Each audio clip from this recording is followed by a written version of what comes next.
नमस्कार उमेश जी, बहुत बहुत स्वागत है आपका। जय श्री राम मंजू जी। जय सिया राम।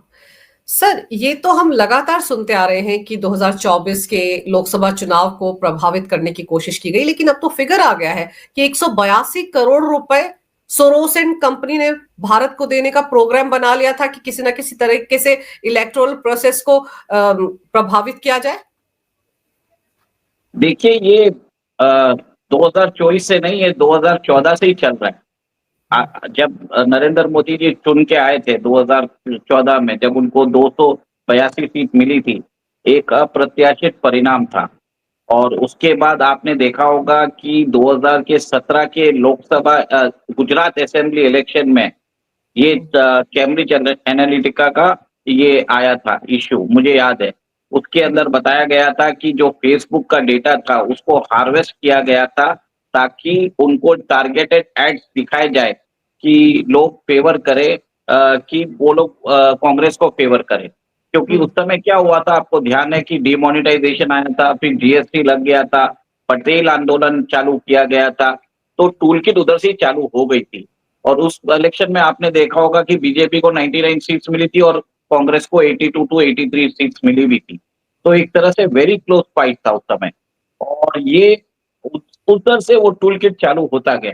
और आपने ये देखा कि 2019 में भी ये काम चल रहा था, पर 2019 में क्या हुआ था, राहुल गांधी ने रफाल का मुद्दा पकड़ लिया था और वो एक तरह से नॉन इश्यू था। और आपने देखा कि 2021 में भी वो टूल किट चालू हो गया था। बंगाल के इलेक्शंस में भी हुआ था, आपने देखा कि सेकेंड वेव जो चालू हुआ था, उसके बाद इलेक्शंस, उसके बाद देखिए इलेक्शंस के बीच में, दो वेव्स के बीच में ये चालू किया गया था। और सडनली आपने देखा होगा कि बंगाल के इलेक्शंस जब हो रहे थे, तब उस समय सेकेंड वेव चालू करवा दिया था इन्होंने। तो एक तरह से डिस्टेबलाइजिंग प्रोग्राम तो बहुत दिनों से चल रहा है। और सोरस ने तो ओपनली बोल दिया था कि I am committing $1 billion to dislodge the Narendra Modi government from India. और ये यूएसए तो ये एनजीओ के थ्रू हमेशा ही आ रहा है, कोई नई बात नहीं है। गवर्नमेंट ने इतने सारे रेगुलेशंस लगाए, एफसीआरए रेगुलेशन लगाने के बावजूद आप ये सोचिए कि 182 करोड़ आ गया। अगर रेगुलेशन नहीं लगाते तो कितना आता। और ये तो ऑफिशियल चैनल से आया है, अनऑफिशियल चैनल से कितना आता होगा। और कहीं ना कहीं हमने ये भी देखा है कि चाइना में दंगल मूवी अच्छी तरह से चल रही है। जो मूवी यहाँ पे 600 करोड़ रुपया, 600 करोड़ का बिजनेस करती है, चाइना में 1300 करोड़ का करती है। तो फंडिंग तो अंजू जी बहुत जगह से आता है, समझ में आता है। लोग क्या है, सर्कमस्टेंशियल प्रूफ नहीं मांगते, बोलते एविडेंस चाहिए हमको। तो बस बात वही है कि सबको मालूम था हो रहा है। और अब क्या हुआ है, जैसे ही मोदी जी गए हैं अभी, आपने देखा है कि उधर डिपार्टमेंट ऑफ गवर्नमेंट एफिशिएंसी में इलॉन मस्क आ चुके हैं। And now he is producing result, धीरे धीरे वो सारे इंफॉर्मेशन निकाल रहे हैं। उसमें उन्होंने बताया कि $21 मिलियन इंडिया के लिए रखा गया, $29 मिलियन बांग्लादेश के लिए रखा गया, $20 मिलियन नेपाल के लिए रखा गया। उसमें बहुत सारी कंट्रीज का नाम दिया हुआ है, मोजाम्बिक, लाइबेरिया, मतलब जो कॉसेस है, जो हास्यास्पद है। और डेटा भी ये सब आ ही रहा है कि पिछले 4 साल में मोदी रेजिम के दौरान $650 मिलियन आया था उधर से, अमेरिका से, ड्यूरिंग द कोर्स। तो इसमें जितने भी है, शाहीन बाग है, फार्मर्स प्रोटेस्ट है, आप ये जो भी है सब टूल किट उसके अंदर यूज कर सकते हैं। और हमारी एक जो एक बहुत बड़ी सिनी आर्टिस्ट है, उनके हस्बैंड को तो बांग्लादेश में, मतलब वो लोनलीनेस खत्म करने के लिए भी फंड आए थे।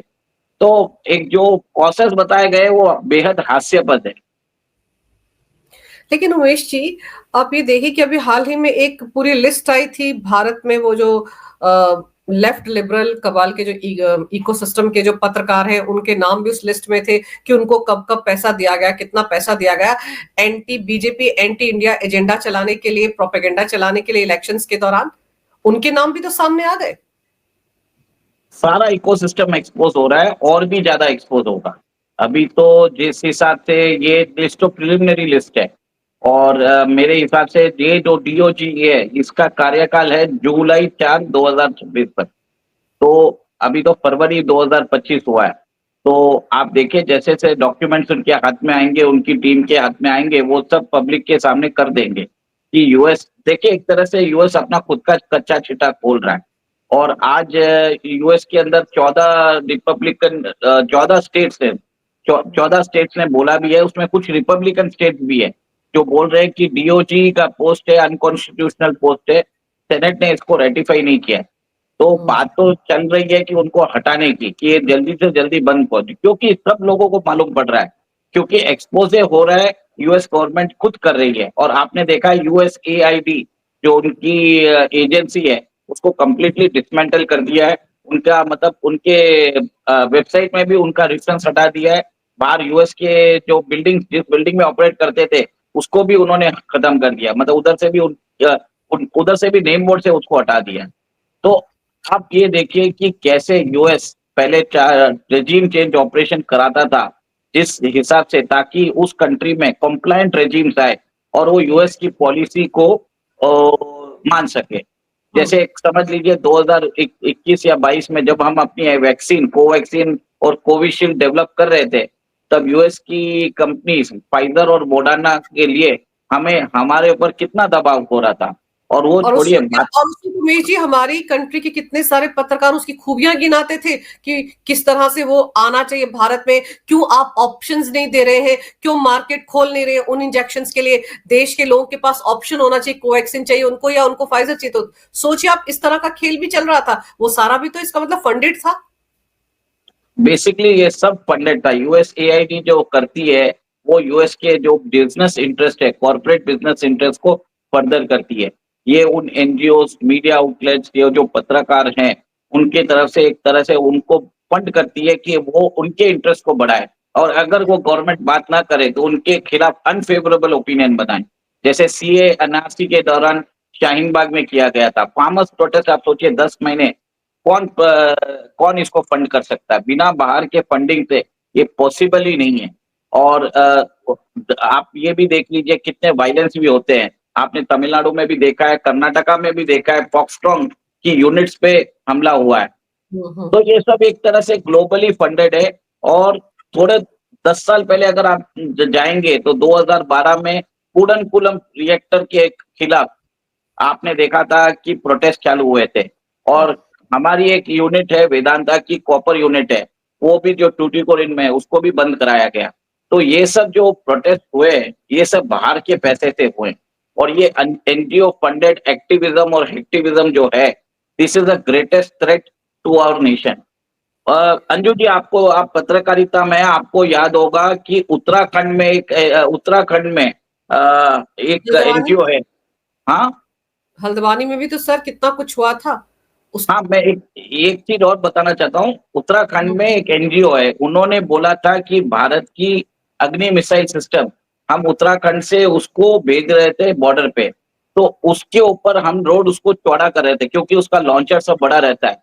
तो उसके ऊपर भी पिटीशन डाली गई थी कि this is spoiling our environment, we should not allow it. आप सोचिए, even for the movement of artillery, of guns and जो हेवी इक्विपमेंट्स हम बॉर्डर पे करना चाहते हैं, उसके ऊपर भी दिल्ली हाईकोर्ट में फंड मतलब ये लोग पिटीशन डालते हैं। और जिस हिसाब से दे एंडेंजर द नेशनल सिक्योरिटी। और मेरा ये मानना ये है कि अभी तक देश में बवाल क्यों नहीं हुआ है। आप ये देखिए कि यूएस की जो बाइडेन एडमिनिस्ट्रेशन है, जो डेमोक्रेटिक सरकार है, जो लिबरल्स बोलते हैं, they are trying to do a regime change in India. यहाँ पे बीजेपी को तो डिमांड करना चाहिए कि Rahul Gandhi and the opposition should resign. उनको तो इलेक्शन कमीशन को पिटीशन देना चाहिए, इनको डिस्क्वालीफाई करिए, वापस वो सीट्स पे वापस इलेक्शन कराइए। वो जरूरी है, एक प्रेसिडेंट रखना जरूरी है। आप ऐसा नहीं है कि आप पैसा ले लिए, सब चीजों को आप कवर कर लिया। कहीं ना कहीं इसका एक तरह से मेरे हिसाब से गवर्नमेंट को कुछ ना कुछ करना चाहिए इसके ऊपर, ताकि एक स्ट्रॉन्ग मैसेज जाए। बिल्कुल सर, क्योंकि 99 सीट्स कैसे आई कांग्रेस को, 37 सीट्स कैसे आई समाजवादी पार्टी को उत्तर प्रदेश में, ये सब भी तो सिर्फ प्रोपेगेंडे के जरिए आई। फेक नैरेटिव जो बनाया जा रहा था, या आरक्षण को लेकर जो स्टेटमेंट कहा था कि संविधान बदल देंगे, ये सब कुछ एक स्ट्रेटेजी के तहत ही तो किया जा रहा था। तो इसलिए इनको तो ये सीटें उसी की वजह से मिली है। तो सच में इनके सारे के सारे जो सांसद हमसे रिजाइन करवाकर उन सीटों पर फिर से चुनाव होना चाहिए, ये तो गवर्नमेंट को करवाना चाहिए। और फिर सर ये चुनाव आयोग को कैसे कटघरे में खड़ा कर देते हैं।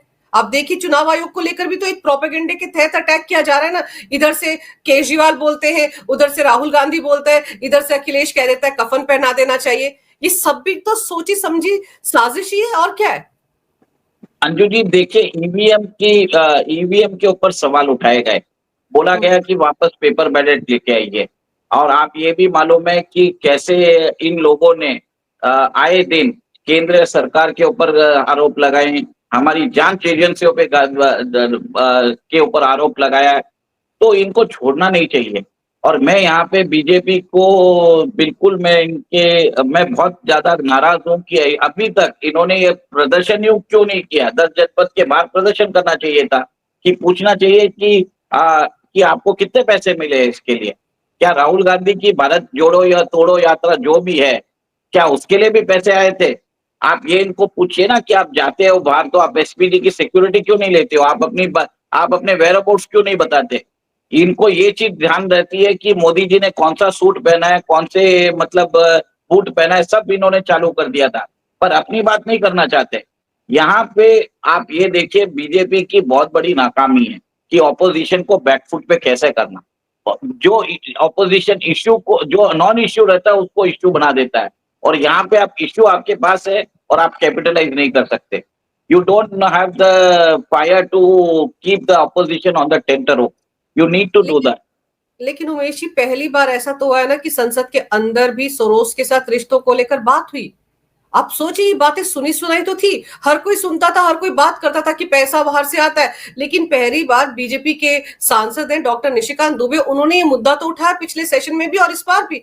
तो कम से कम अगर आप सदन में बोलते हैं सर, तो आपके पास फैक्ट्स होते हैं तभी आप बोलते हैं। तो इसका मतलब अब गवर्नमेंट के पास, मोदी सरकार के पास ऐसे तथ्य, ऐसे फैक्ट्स हैं, ऐसे दस्तावेज हैं जिनसे वो घेर सकती है कांग्रेस को और गांधी परिवार को। तो वो तो पहली बार हुआ है, तो कम से कम इतना तो हुआ कि सदन के अंदर किसी ने उठकर ये सवाल उठाए।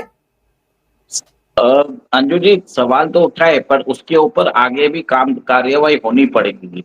आप ये देखिए कि आपके जैसे चैनल जो राष्ट्रवाद होते हैं, यूट्यूब उनके जो व्यूज है वो कम कर देता है।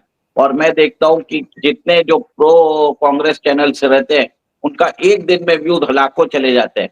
तो एक तरह से वहां पे भी अल्गोरिदम में यूज किया जाता है कि आपके चैनल को ब्लॉक किया जाता है, शेडो बैनिंग किया जाता है।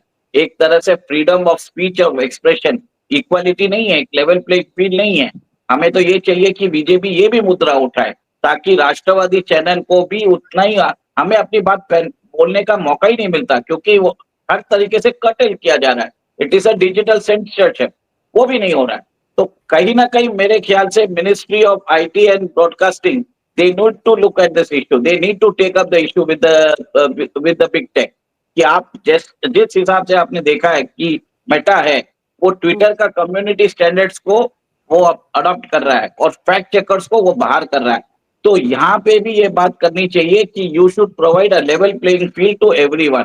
नहीं तो नरेटिव्स बहुत ज्यादा चल रहा है और फैक्ट्स को दबाया जा रहा है, ये भी बहुत बड़ी बात है सर। और आप याद कीजिए कि किस तरह से वो इजराइल की कंपनी ओपन एआई ने जो खुलासा किया था इजराइल की कंपनी से, ने किस तरह से सोशल मीडिया के अलग अलग प्लेटफॉर्म में प्रो कांग्रेस कैंपेन चलाया था, एंटी मोदी एंटी इंडिया, वो भी तो था। उसका खुलासा तो चुनाव के नतीजे आने से पहले ही हुआ था ना, मार्च महीने में पिछले साल। तो वो बरोबर। आपको हर प्लेटफॉर्म पर देखना पड़ेगा ना कि ये यूट्यूब ही नहीं और प्लेटफॉर्म्स पर भी तो ये प्रोपेगेंडा चला था। उसका खामियाजा भुगता कि आप देखिए 240 सीटों पर बीजेपी आई, असर तो पड़ा ना। देखिए अंजू जी, अगर आप इलेक्शन रिजल्ट अगर गौर से एनालाइज करें, 65 ऐसी सीट्स है जहाँ पे BJP has one less than 8,000 vote. अगर 5 लाख वोट अगर उधर चले जाते तो आपकी टैली 175 आ जाती। मतलब एक डिवाइन इंटरवेंशन था जिसके कारण हम जीत गए। और भारत सरकार को ये देखना पड़ेगा कि आगे ऐसा प्रोपेगेंडा, ये एक तरह से इंफॉर्मेशन वॉरफेयर भी है। आप ये देखिए कि आप फंड कर रहे हो, इकोसिस्टम को भी फंड कर रहे हो। और आपने ये भी देखा है कि एक जो चुनावी स्ट्रेटेजिस्ट है, जो अभी एस्पायरिंग पॉलिटिशियन है, उन्होंने बोला था कि मैं अभी वापस मैं पोल स्ट्रेटेजी में नहीं जाऊंगा, पर वो तमिलनाडु में जाके जोसेफ विजय से मिले भी है। ठीक है, वापस वो काम पे चले गए क्योंकि आगे से फंड्स नहीं आ रहा है ना। तो आप समझ जाइए इसका डायरेक्ट इम्प्लीकेशन देखिए कि इमीडिएटली उन्होंने पलटी मारी, क्योंकि आगे बिहार में चुनाव है, उनको पैसे भी चाहिए। तो अभी वो सब लोगों के लिए वापस स्ट्रेटेजाइजिंग करना चालू कर दिए। वो अपनी बात की पलट गए हैं, पीछे चले गए हैं। अब वो बोल रहे हैं कि उधर वो मेंटरशिप करेंगे, तो कहीं ना कहीं पैसा तो लेंगे ना वो हर जगह से। तो बहुत ही अच्छी चीज है कि यूएसएड को डिसमेंटल कर दिया है। सेकेंड, डोनाल्ड ट्रंप की सरकार ने ये कमिटमेंट दे दिया है कि we will not interfere in your internal affair. अब भारत के अंदर एक्टिविज्म, एडवोकेसी और जो भी ये डीईआई, जो नए नए एलजीबीटी ये सब चल रहे थे, ये इंडस्ट्री खत्म होगी। इसमें रियल लोगों को काम करने का एक मौका मिलेगा। नहीं तो ये इकोसिस्टम काम ही नहीं करने दे रहा था। एक तो ये पत्रकार है जो बाहर से इनको पैसा मिलता है, सेकंड जो एनजीओ थे, थर्ड ये मीडिया जो चैनल चला रहे हैं, और फोर्थ ये बहुत सारे फिल्म इन्फ्लुएंसर्स है जो एक तरह से भ्रांतियां फैलाते जाते हैं। कि आपने देखा महाकुंभ के बारे में भी कितनी सोशल मीडिया पे प्रॉब्लम्स क्रिएट करने की कोशिश कर रहे हैं, और एक तरह से रूमर्स फैलाया जा रहा है। और एक तरह से आप सोचिए ना कि किस हिसाब से उसको सैबोटाज करने के लिए कंटिन्यूअसली एक पर्टिकुलर सेक्टर में बार बार आग लगाए जा रही हैं। तो योगी सरकार मैनेज कर रही है, तो the government is doing an excellent job, but right now it needs to take up the issue with the big tech as well. और जहां पे भी हो सके they need to go with the killer punch. और election commission of India में उनको बोलना चाहिए, सुप्रीम कोर्ट में पिटीशन डालना चाहिए कि ये देखो यूएस की तरफ से आया है, आप बताओ हम क्या करें। एक ही चीज है, where the 2024 election were freely held और not. Okay, if there was a US intervention, do we allow the legislator to continue? हो जाने दीजिए वापस चुनाव एक साल में। लेट द सुप्रीम कोर्ट ने तो बहुत सारे 2G लाइसेंसेस भी कैंसिल किए हैं, इलेक्टोरल बॉन्ड्स भी कैंसिल किए हैं। लेट देम से दैट कि दिस 2024 जो पार्लियामेंट्री कॉन्स्टिट्यूएंसी जो है, हम एक्सेप्ट नहीं करते वर्डिक्ट, वापस इलेक्शन कराओ, कराने दीजिए, उससे कुछ ना कुछ अच्छा ही होगा। तो एक तरह से प्रेसिडेंट रखना जरूरी है। मानता हूं कि 1 लाख करोड़ खर्चा होगा, बट आपको ये एक तरह से क्लियर कट मैसेज जाएगा लोगों को, और आपको मालूम पड़ेगा कि लोगों के बीच में ये जो इश्यू है, इनके दिमाग में, उनकी स्मृति में रहेगा कि ये पैसा किधर से आया। तुम्हारे पास पैसा बाहर से आया, पाकिस्तान से आया, चाइना से आया, यूएस से आई है, टर्की से आया, कतर से आया, आप किधर से आया, किधर से फंड लेके आ रहे हो? लोगों को एक क्वेश्चन पूछना चाहिए पड़ेगा, मेरा ये मानना है।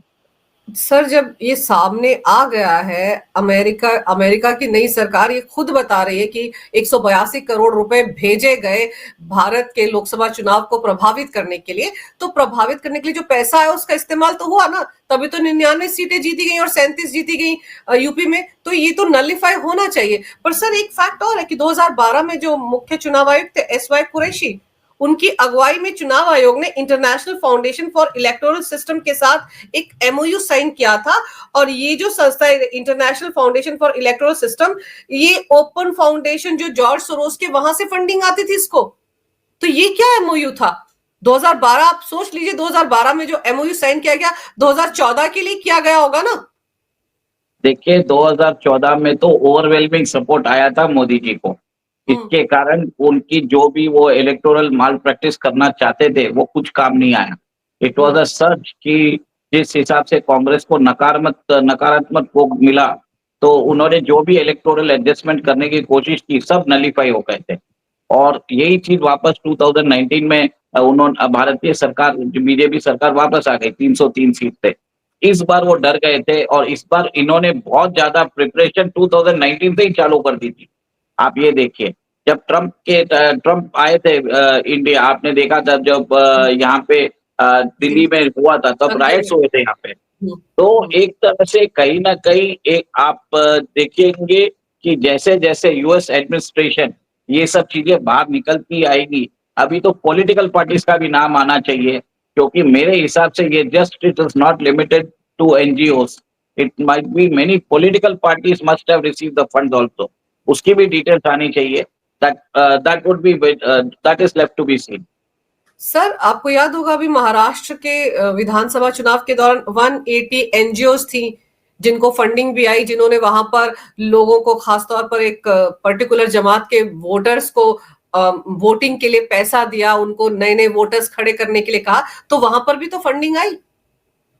फंडिंग भी आई और उनके आधार कार्ड भी बनाए गए, आधार कार्ड के साथ उनका इलेक्टोरल आईडी कार्ड भी बनाया गया और सारे उनको पैसा ऐसे गया कि की कॉन्स्टिट्यूएंसी में, ताकि वो उधर के रिजल्ट को फेवर कर मतलब चेंज कर सके। तो देखिए ये लोग जहाँ पे भी इनको बसाते हैं वो उस कॉन्स्टिट्यूएंसी में बसाते हैं और उतने क्वांटिटी में उनको वोट्स मिल जाते हैं। और आपको ये मालूम है कि कंजर्वेटिव फिगर लोग बताते हैं मुझे कि भारत में कम से कम 6 से 10 करोड़ रोहिंग्या मुस्लिम्स रहते हैं बांग्लादेश के। ये बीजेपी के अश्विनी उपाध्याय ने खुद बताया। और यूके की पॉपुलेशन है 6 करोड़ और आप सोचिए 6 से 10 करोड़ तो रोहिंग्या हमारे देश में रहते हैं। तो इतना बड़ा तबका अगर आप हर जगह आप इनको डेमोग्राफिकली इनको ऑल्टर कर दोगे, बहुत जगह तो डेमोग्राफी चेंज हो गई है। तो कहीं ना कहीं ये फंडिंग उधर भी यूज हुई है। बांग्लादेश में जो $29 बिलियन यूज हुआ है, किधर यूज हुआ है? शायद उनको भी उधर से रोहिंग्यास को भेजा गया होगा भारत में। तो ये 21 और 29 50 मिलियन आप सोच लीजिए। तो वहां पे बात हो ही रही है।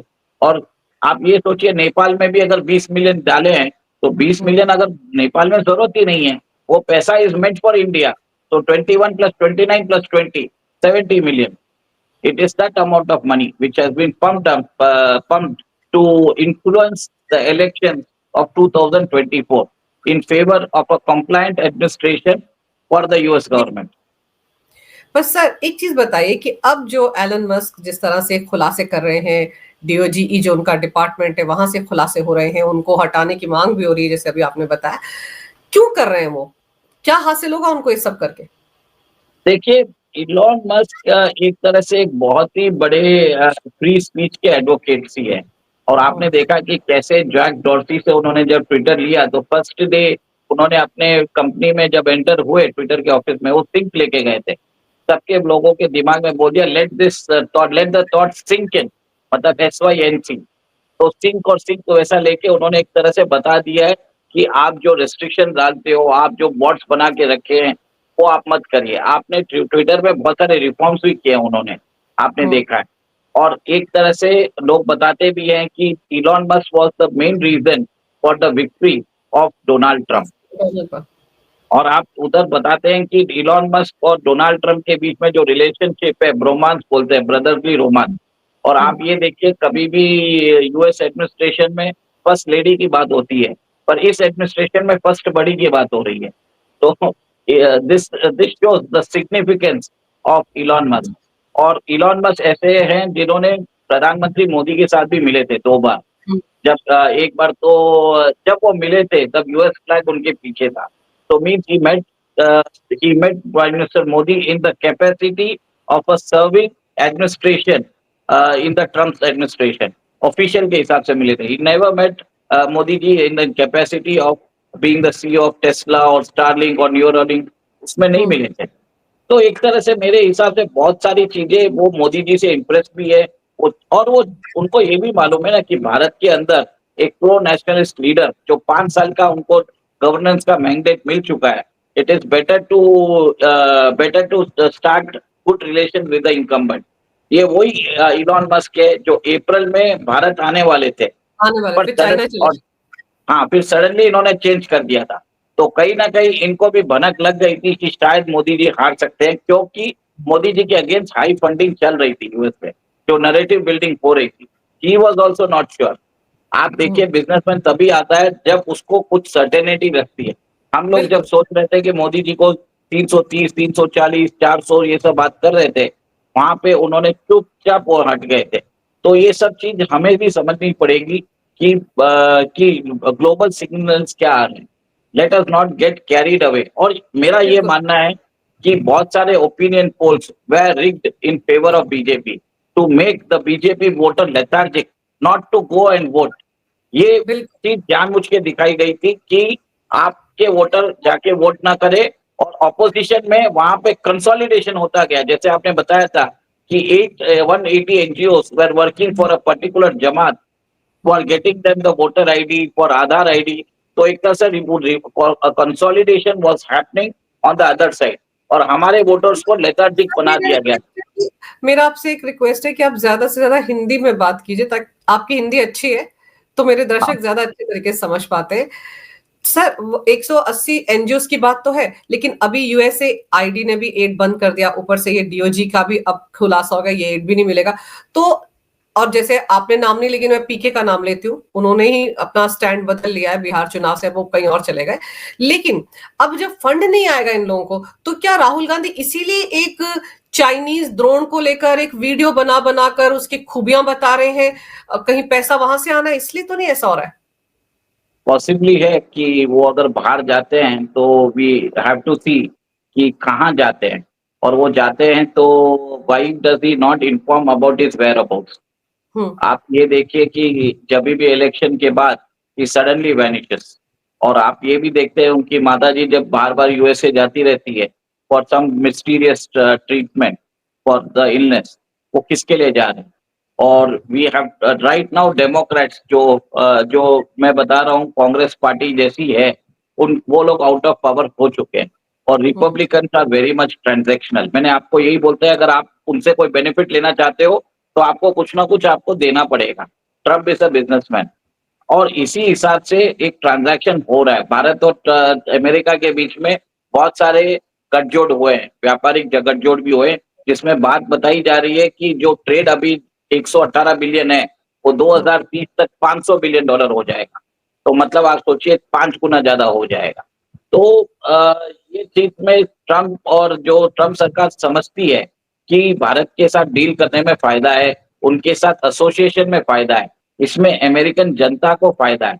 और जो डेमोक्रेट्स होते हैं वो they think for the American corporates, वो अमेरिकन कॉर्पोरेट्स के बारे, हितों के बारे में ज्यादा सोचते हैं, और ट्रम्प जो है अमेरिकन जनता के बारे में ज्यादा सोचते हैं। तो एक तरह से राष्ट्रवादी फोर्सेस भारत और अमेरिका में साथ में मिल रहे हैं। जो कॉमन विजन है डेमोक्रेसी की, द वर्ल्ड ओल्डेस्ट डेमोक्रेसी जो अमेरिका है, और the world largest democracy India है, उनके बीच में सिनर्जीज हो रही है। ट्रेड कोऑपरेशन हो रहा है, एनर्जी कोऑपरेशन हो रहा है, डिफेंस कोऑपरेशन हो रहा है, रेयर अर्थ मिनरल्स कोऑपरेशन हो रहा है, एआई पे कोऑपरेशन हो रहा है, और भी बहुत कुछ हो रहा है, मेरे को याद नहीं आ रहा है। मतलब एक आप देखिए ना कितना बड़ा शिफ्ट हो गया। आज ये फंडिंग वंडिंग सब बंद करके they are now going for people to people exchanges. Technological यहाँ पे अमेरिकन कंपनी इन्वेस्टमेंट करना चाहती है। सैम ऑल्टमैन जो लास्ट ईयर बोल के गए थे आपसे एआई बन नहीं पाएगा, इस पर आके 1 साल के अंदर वो बोल दिया India is a very lucrative market. तो पर्सपेक्टिव बदल गया है। इलॉन मस्क आना चाहते हैं, सब लोग आना चाहते हैं। तो this visit Lay's the foundation. और ट्रेड 118 से 500 बिलियन ऐसे ही नहीं जाएगा, कहीं ना कहीं अमेरिकन इन्वेस्टमेंट आएगा इधर। बिल्कुल। और सर इसीलिए वो कहते हैं ना कि मतलब भरोसा भारत का अमेरिका पर रहे, रिपब्लिकन्स पर रहे, उसके लिए पिछली सरकार की पोल पट्टी खोलना भी तो जरूरी है ना। क्योंकि भारत, ये आपको याद होगा पीएम मोदी ने कहा था कि इस इकोसिस्टम को इनकी भाषा में ही जवाब देना पड़ेगा। तो अब इस इकोसिस्टम को एक्सपोज किया जा रहा है पीएम मोदी की विजिट के तुरंत बाद, तो इसका मतलब ये है कि आने वाले दिनों में पार्टियों के नाम भी सामने आएंगे। वो हो सके हिस्टोरिकल रिकॉर्ड्स भी देख दे अमेरिका, राइट फ्रॉम 1948 कि किस किस को फंडिंग की थी, तो वो भी अच्छा होगा। तो हमें ये भी मालूम पड़ जाएगा कि कौन से आदमी का क्या पर्सपेक्टिव से बात कर रहा है। क्योंकि हमारे यहाँ पे बहुत बड़े हिस्टोरियंस है, बहुत सारे लोग हैं जो कलरफुल डिग्रीज लेके आते हैं। ये वाकई पता चलना चाहिए कि किस किस को, किस किस पार्टी को फंडिंग गई है वहां से। और पुराना इतिहास अगर खंगाला जाएगा तो हमारे बहुत सारे हिस्टोरियन जो बड़ी बड़ी मोटी मोटी किताबें लिखते रहे हैं और हमको गलत जानकारी देते रहे, हमारे असली हीरो के बारे में हमें नहीं बताया गया, इन्वेडर्स को हीरो बनाकर पेश किया गया, उनकी भी पोल पट्टी खुलनी चाहिए। नमस्कार। भारत माता की जय हो। वंदे मातरम।